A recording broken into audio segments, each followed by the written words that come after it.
Hi, and welcome to my channel. Last month, Palestinian President Mahmoud Abbas had an official meeting with Chinese President Xi Jinping. In his statement after the meeting, Xi expressed staunch support for Palestine and went as far as to put forward his very own proposal to solve the decades-long conflict in the region. Great news, right?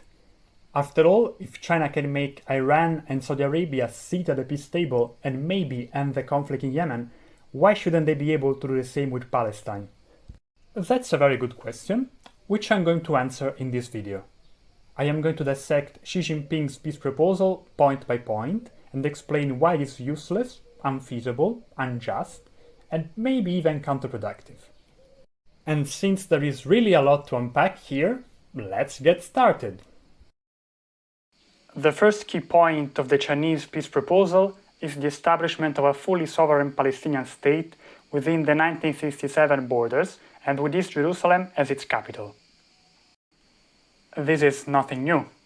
It's the good old-fashioned two-state solution endorsed by most countries and international institutions. According to this peace plan, Israel should withdraw from the territories which illegally occupies since the Six Days War and allow the formation of a Palestinian state. This, in turn, should create the right condition to allow a peaceful resolution of the conflict and bring long-lasting stability in the region. The problem with this approach is that it's wishful thinking, completely detached from material reality. I will explain why. Since the beginning of the occupation, Israel pursued a strategy of building Jewish settlements in the occupied territories, with the stated goal of making it impossible for the Palestinians to reclaim their land. If that wasn't enough, Israel has also built a giant fortified wall within the West Bank with the aim of annexing a good portion of the region and further fragmenting Palestinian territory. Even for a well-meaning Israeli government, if such a thing can exist, it would be unfeasible to undo what decades of meticulous demographic engineering have already accomplished. According to international law expert Neve Gordon, taking the Gaza Strip into account, it becomes clear that the future Palestinian state will be made up of 3, if not 5 main regions. Each of these regions will be closed off almost completely from each other. Israel will continue to effectively control all of the borders, so that it will be able to implement a hermetic closure whenever it wishes, and in this way continue controlling the legitimate means of movement. Now, considering the situation, do you believe it would be possible for an hypothetical Palestinian state to exercise quote-unquote full sovereignty as Xi Jinping wishes? I don't think so. But if you think that that's already bad, believe me, it gets worse. The second key point in Xi Jinping's peace proposal is for the international community to increase humanitarian aid and development projects in Palestine. During the meeting with Abbas, the Chinese president expressed a serious commitment to increase economic ties between the two countries. Now, obviously, I have nothing against anything that could alleviate the material hardship of the Palestinians, but one should question how much Xi's proposal can address the core issues behind the chronic underdevelopment of the Palestinian economy. What I mean is that since the beginning of the occupation, Israeli governments have pursued policies aimed at disrupting the economy of the occupied territories. They were successful in this goal by hindering the development of a local Palestinian economy and by making it dependent on Israeli markets. Moreover, restrictions on trade and on the freedom of movement of goods and workers are a huge obstacle to any economic activity. At the same time, Israel controls the airspace and territorial waters of Gaza and the West Bank, de facto cutting them off from the international markets. If that wasn't enough, the occupation makes it almost impossible for Palestinian authorities to build functioning infrastructures and developmental projects. At this point, it should be clear that under such conditions, no matter how generous China's help may be, it cannot bring substantial improvement on the Palestinian economy.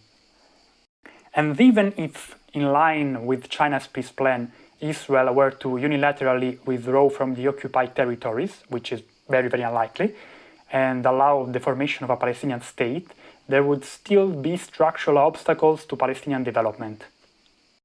This is due to the fact that the electricity, water, and highway networks in the occupied territories have been completely integrated with the Israeli infrastructural system. This means that any hypothetical Palestinian state is going to remain economically dependent on Israel for a very long time. The last key point of Xi Jinping's peace proposal is, according to his words, it is important to keep to the right direction of peace talks. The historical status quo of the holy sites in Jerusalem should be respected, and excessive and provocative words and actions should be avoided. A large-scale, more authoritative and more influential international peace conference should be convened so as to create conditions for the resumption of peace talks and contribute to tangible efforts to help Palestine and Israel live in peace. China stands ready to play a positive role in helping Palestine achieve internal reconciliation and promoting peace talks. This is a mix of overly vague words completely devoid of substance. Xi is wrong if he thinks that the main obstacle to peace talks are Israel's quote-unquote excessive and provocative words and actions, and that a new international peace conference is going to bring any significant progress. Historically speaking, Israel has always opposed the international consensus for a two-state solution and has no material interest to sit at the peace table.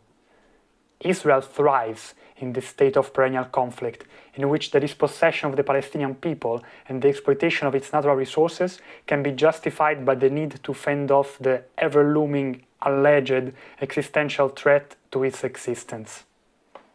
The truth is that the Zionists never wanted peace or coexistence. They knew from the start that, in order to build a Jewish majority ethno state in the region, they had to ethnically cleanse the indigenous Arab population.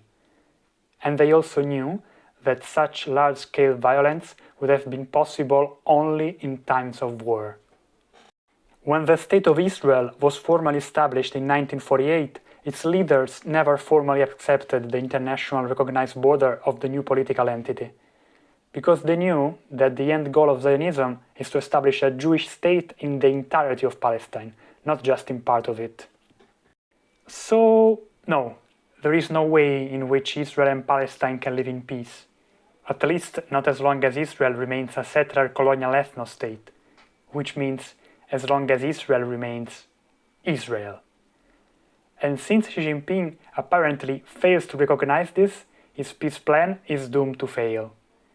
As political scientist Virginia Tilley writes, finding that Israel is practicing apartheid and colonialism indeed explains why mediation and negotiations to date have proved so unproductive.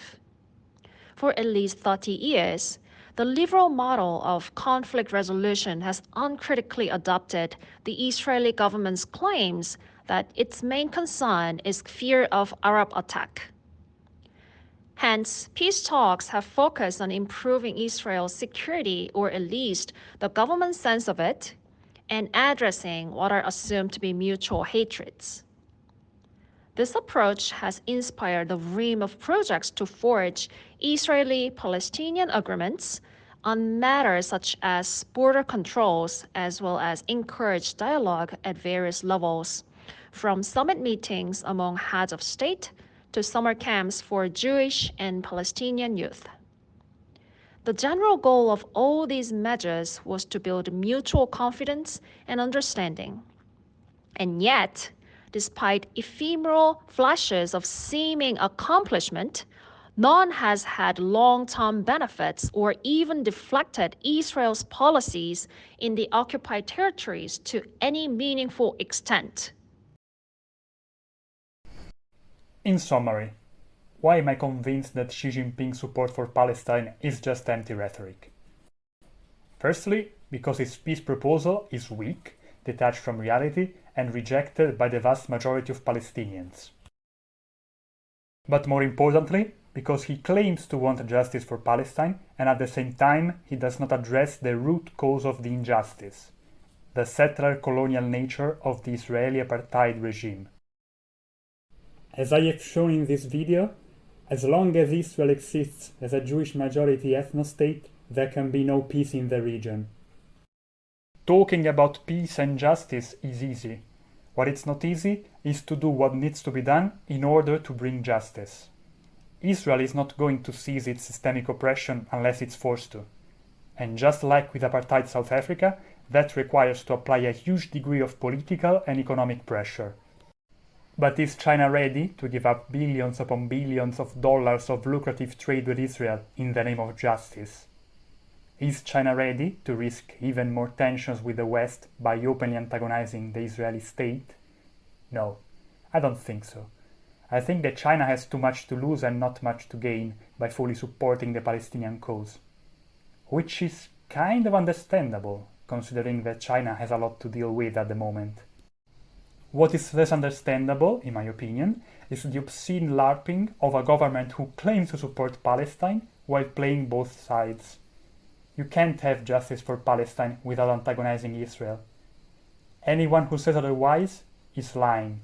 Xi Jinping is lying. And I believe that those living under Israeli apartheid deserve more than useless lies. And that was all for today. If you are still watching at this point, I thank you for your attention. If you enjoyed this video, I invite you to press like and subscribe to help the channel grow. If you have suggestions, critiques, random insults, or baseless accusations of anti-Semitism, please use the comment section below. A big thank to Ludo, Federico, and Nuna for their support. See you next time!